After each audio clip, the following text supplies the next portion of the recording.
When I was younger, my parents took my little brother and I fishing.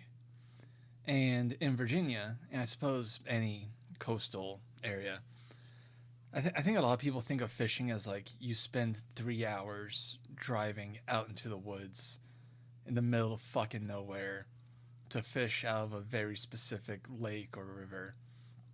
But no, where I'm from, there's lots of places that you can just drive 10 minutes from your house to this bridge crossing a river or to the ocean front or wherever that's legal too. And you can just fish very close to home. A little interesting thing if you've never been to Virginia, you see people fishing everywhere. Our parents took us fishing, and I had only been fishing once or twice before. It was my little brother's first time. He was like 3 or 4 years old. He had no idea what the fuck was going on. And my dad is trying to show me how fishing works and how to bait a hook and how to reel in a fish when it's giving you a fight and all of that. And he pulls in this fish, this little. I don't know much about fish. It was this very common looking fish, roughly the size of his hand, so a grown man's hand. And the hook is just violating the side of its head. It's a really violent sight what this hook did to this fish. And it really freaked me out because I never thought of what it would actually be like for a metal hook to just skewer its way through a fish's mouth. I had never. It was just one of those things that you never think about the actual consequences of what it is. And it was a catch and release spot we were at. So some places, depending on the law, when you go fishing, you can keep your fish. In some places, you're not allowed to keep the fish. You can hook it, and then you have to throw it back. And this was one of those places.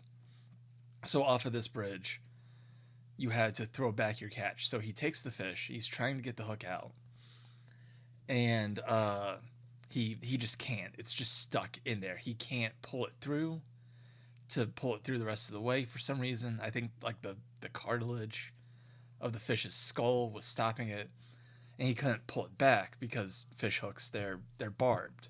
It's the whole point is that once it goes through, it's not coming back out, so you can reel it in. So he just takes the fish and he throws it back in the water. And I ask him, well, the fish isn't going to be okay with that in his mouth, is he? And my dad answers, probably not, and just keeps going about the business of fishing. And I don't think this was the start of it. I'm pretty sure something else earlier in my childhood was the start. But this is one of those standout memories to me of I don't like when I'm trying to think of the best way to phrase this. It really bothers me when something that's either weaker than me or like an animal that can't understand its situation. It bothers me when something like that is in pain or suffering. And I don't know why specifically it's animals. I think it's the confusion of it. Like that fish had no way of understanding what was happening to it. It had no way of understanding why it was in pain or why it was yanked up through its whole world up into the sky to get manhandled by a couple of hairless apes and then thrown back, mutilated and guaranteed to die. Like it bothers me when people need to take care of vermin problems and they set glue traps. I fucking hate glue traps. If you have an issue with vermin, you can set regular mouse traps. You have so many options. You have humane traps that will catch them alive and you can take them and throw them outside. You have kill traps that will just kill the animals and they're done, and you don't have your issue anymore, and they just die immediately. But fucking glue traps, for no reason, it doesn't accomplish anything extra. For no reason, you trap the animal, and it's stuck to this thing. It can't escape. And you leave it there to slowly starve to death for no fucking reason. It makes me so angry thinking about them. And this, as far as I can remember, this has always been a thing with me. Like, I hate the idea of animals specifically, but anything being made to suffer needlessly. And I just to engage with it really quickly, I get it. Like, I'm not one of those people that's stupid enough to think their hamburger doesn't come from a living thing. Like, I'm a 30-year-old man. I know. I'm well aware of how a food chain works. Thank you. Every time I've ever brought this up, I get lectured on that. Like, every single time. Someone will be like, well, where do you think your chicken nuggets come from? One, it's called a chicken nugget. I know it comes from a fucking chicken. Two, I know that the way the natural world works is things kill each other to survive. That's different. That's survival. What I'm talking about is things dying and suffering needlessly. Like if you live out in the middle of nowhere and you need to trap to survive, for anyone that doesn't know, trapping is a very common means of securing food when you live out in just the middle of nowhere. You set little wire traps and whatnot that will catch the heels of rabbits, squirrels, small game, birds, like anything you need to survive. And that does have the same effect. A small creature with no way of understanding what's happening to it is made to suffer. But I'm not going to hold that against someone living in middle of nowhere Canadian wilderness 300 miles from civilization. I mean, needlessly. When there's no reason for it, it bothers me.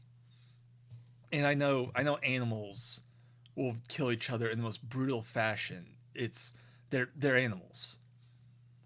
Like, this is part of the topic that bothers me is people will say, well, the natural world, animals will, like a bear will, to quote Plague of Gripes, he's not a person I'm talking about for this, but he has a quote that fits it.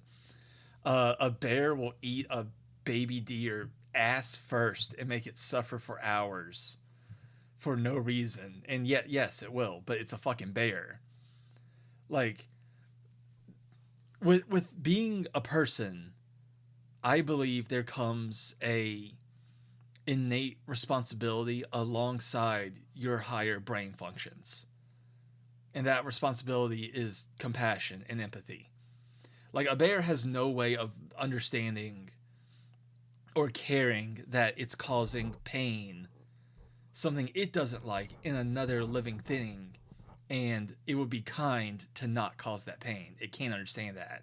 But you can. I can. We as people can. Even if you're a sociopath and can't actually feel empathy, you can understand the concept of causing pain degrades the life of another living thing, and that's a bad thing to do. Like, on a conceptual, functional level, even someone who's sociopathic can understand that. And it just really bothers me to see instances where people just don't have any care because it's convenient for them. Don't have any care for what could potentially be causing pain in another living thing.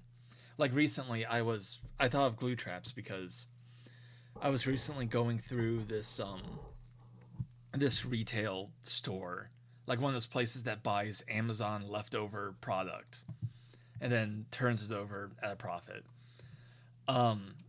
This place had a service where they would take pallets of Amazon shit, and you could buy the pallet all wrapped up in like packaging tape and whatnot, and you couldn't know what was on it. They just took all their masses of shit and threw it on pallets, and for however much per pallet, they would ship it to people. And what I thought was the area where the store did that was actually their receiving. I had accidentally wandered into their like receiving department where trucks would unload the shit they sell. And I was all alone back there, which should have been a hint I was somewhere I shouldn't be, but that's beside the point of the story. And I heard this squeaking sound, and I move through the pallets of shit to investigate, and I find a glue trap with this little mouse stuck to it, and he's throwing himself around and trying to get out of it, but he's already like half his body is covered in the glue, and I immediately feel bad for him, and I try to get him off it, and I succeed in parting him from the trap itself, but he's covered in so much adhesive. Like, two of his legs were stuck to his body, and his eye was covered shut by it, and his mouth was all fucky from the glue holding half of it closed. And short of like bathing him in solvent to get it off, he wasn't going to make it. And I set him down thinking about my options and considering whether I should try to take him with me so I could try to get off him or just put him out of his misery. Before I could do anything, one of the employees found me and was like, "Hey, you're not supposed to be back here," and escorted me out. And it just really bothered me thinking about that mouse being stuck there, being subjugated to a trap meant to make him suffer for no reason.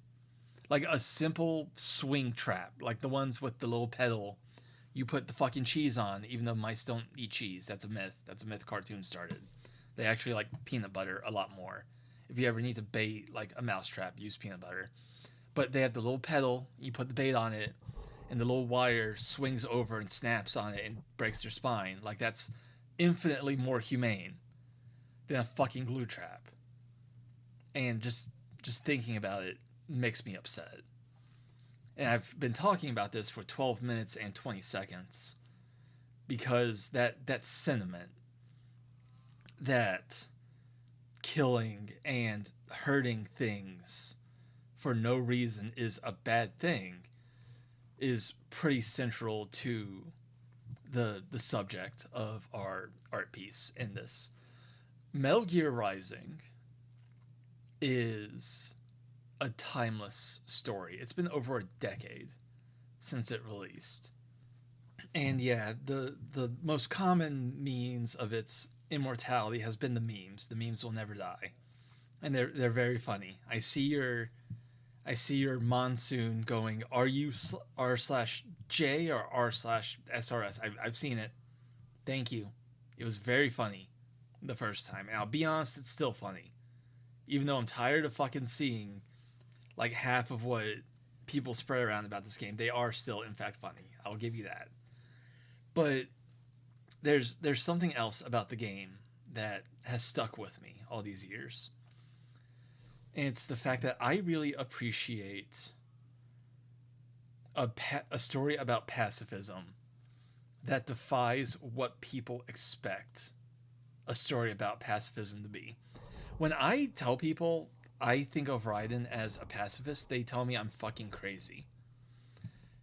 And I think that's because when people think of pacifism, they think of the idea that you should never use violence ever at any point, and it's never right. And that's not pacifism. That technically it is, but pacifism is an idea that can take a whole bunch of different forms. Like, if you believe violence is mostly not okay, but it's all right to use violence to defend your life or defend the life of another person who's being subjected to violence. At the beginning of the story, Raiden uses a line. I do believe it's one sword keeps another in the sheath. The ideology he's talking about there in the limousine scene from the beginning of the game. That's pacifism. Pacifism is an ideology that believes in limiting violence. That's all pacifism is. What form that takes and the specifics of it can vary from person to person and idea to idea. So Raiden, who was a child soldier who killed a lot of people and continues to kill a lot of people, but believes he can use violence to limit the total amount of violence in the world and to keep innocent people, weak people, from being subjected to violence by the strong. That's pacifism as well. And something about the way the game and Raiden's arc progresses really just speaks to me. Because Raiden starts the game this very glass house kind of guy. Like his ideals about his sword being a tool for justice and things like that, they're weak.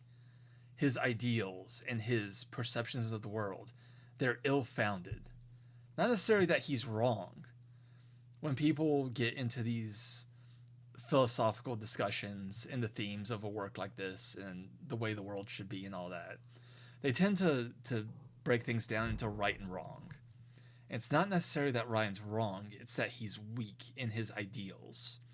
He hasn't actually thought them through all that deeply. These aren't things he believes with his whole heart. These are justifications he uses to fight. Ways he can continue his violent life, his life of killing people, but not feel like the monster he thought he was as Jack the Ripper as a child under George Sears. And Desperado and Sam absolutely annihilate that idea. And on the train, Sam demonstrates how weak those ideals are, not because he's physically stronger than Raiden, but because his ideals are stronger than Raiden's ideals. Sam believes in might makes right. Going through his history, going through his whole story, going back to his childhood, he has always believed that if you are strong, whatever you think is right is what's right. And he believed that because he was strong. And that let him just do whatever he wanted while being morally in the right in his own eyes. And then during Sam's DLC, we see his meeting with Armstrong, where Sam, for the first time, loses. He meets someone stronger than him. Which, interesting point about that fight, canonically, I believe it was one of the... I have no idea why I pronounced that that way. I believe it was one of the devs that confirmed it. Sam could have won that fight. Because Armstrong's nanomachines require power to be taken from his surroundings, and he only had like the power source of the building's generator and the helicopters and war machines around, Sam could have played the long game and endured out the fight and lasted longer than Armstrong's power sources would have lasted. And Sam could have won that fight. But instead, it goes the way it does in gameplay in its final cutscene, and Sam loses. And Sam has to reconcile being the victim of his ideology. Because that's the thing with might makes right. And there's a lot of people that believe that, both in fiction and the real world. That it doesn't matter whether you're actually morally justified or not. All that matters is that you are strong enough to enforce your beliefs about what's right on the world. And on a practical level, that is an objectively true statement. That the way the world is, what laws govern your society's behavior, what people are in control, all of that, it is dependent on who is materially strongest. Even in the modern world, we're not like Conan barbarians where our leaders fight to the death in 1v1 duels and whoever wins, they have right to rule. No. But wealth is strength, and influence is strength, and political control is strength. And that's the way the world is whoever is strongest enforces what they think is right. And Sam believed that because it was convenient for him. And he's confronted with a life where he's not strongest in a might makes right world. And when that comes to pass, a person has to make a decision. Either they were wrong, and might doesn't make right, and these stronger people that are enforcing injustice on him are not right to do so, which would retroactively render his past life, everything he's done up until now, in question. Or he stubbornly holds to the ideal, even when he's not the might. Might still makes right. And Sam chooses the latter. He chooses to believe might still makes right, even when I'm not the mighty one. So because Armstrong bested me, he's right. Sam had to confront his convenient ideology being turned against him. And he chose to stay strong with it. He chose to still believe it. And he subjects Raiden to the same thing. Raiden falters when his tool of justice is brought to a sword fight. And he has to grapple with his ideals also being shattered. I'm gonna take a sippy of orange juice. Hold on a sec. It's not orange juice. I lied. It's peach juice, but it looks kind of like a cloudy orange. That's one hell of a side tangent that came out of nowhere. So anyway, the rest of the narrative. I really love Raiden because he's confronted with these ideals being shattered. And then that culminates when he confronts Sam again before the Monsoon fight. And Sam and Monsoon beat him over the head with the world is governed by the mighty and might makes right. And as strong as you are, you should do the same. And Raiden, like Sam had, has to either confront his ideals faltering or still believe in them when it's not convenient for him, when it's not just an excuse to live his life. And he does just like Sam did. Sam, or somewhat similarly, when Sam was confronted with no longer being the might and might makes right, he still believed it. And when Raiden is confronted with his tool of justice ideology faltering in the face of might makes right, he reconciles the two. He reconciles it with, yes, might makes right, and the strong prey on the weak. But I'm strong, and there's no one weaker than someone that would use their strength to pick on the weak.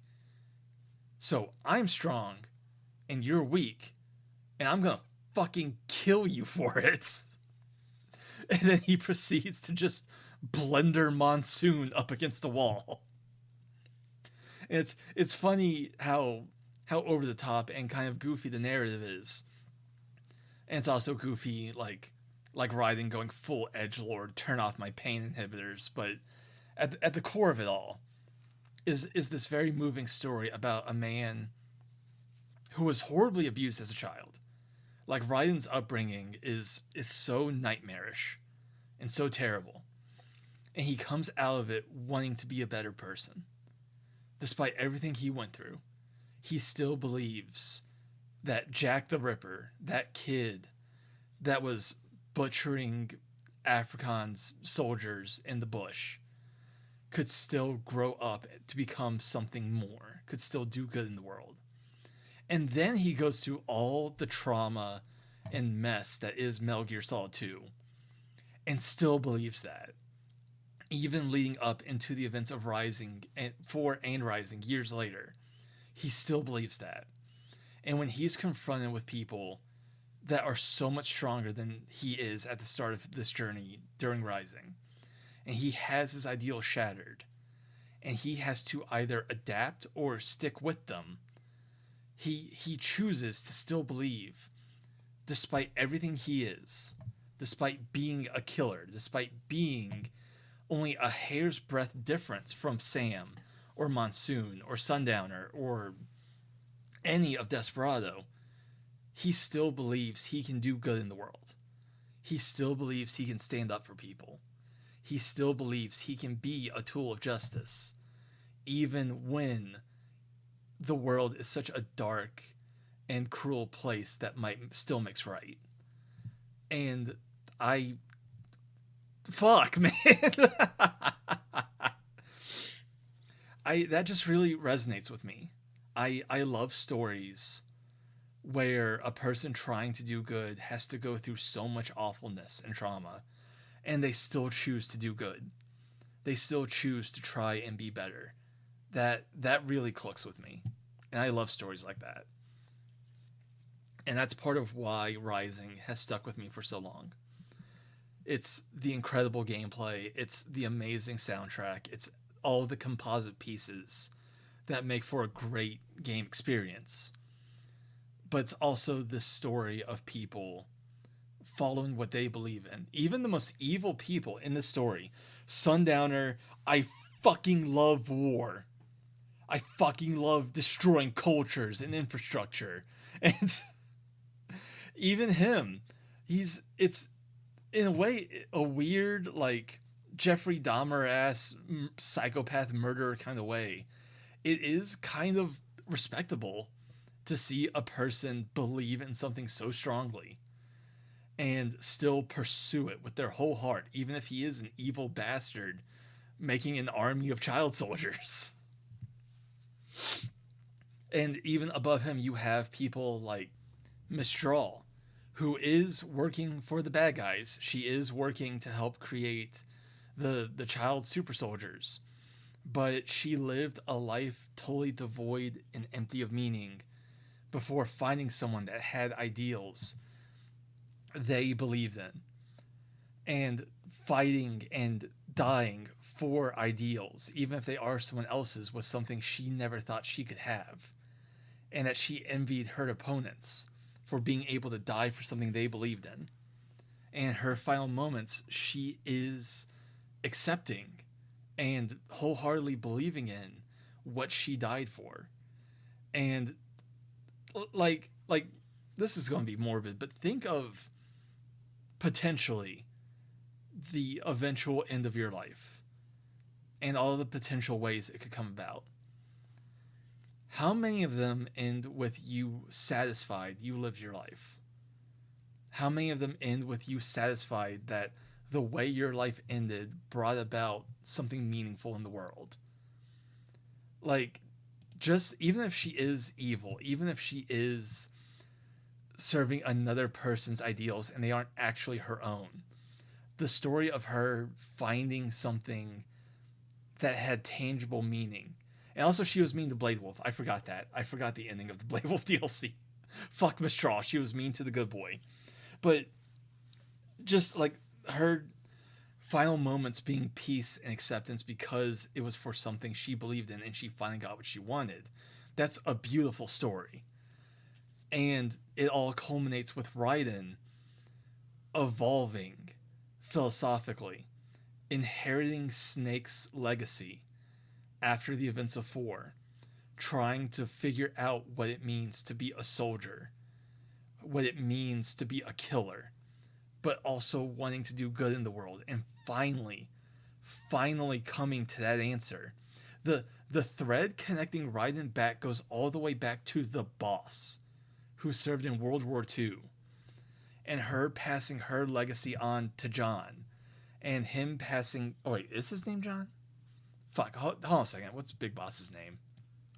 I looked it up. It is John. He also goes by Jack, and that threw me off because Raiden is also Jack. Fuck me, Kojima. There's more than 3 white guy names you could have used.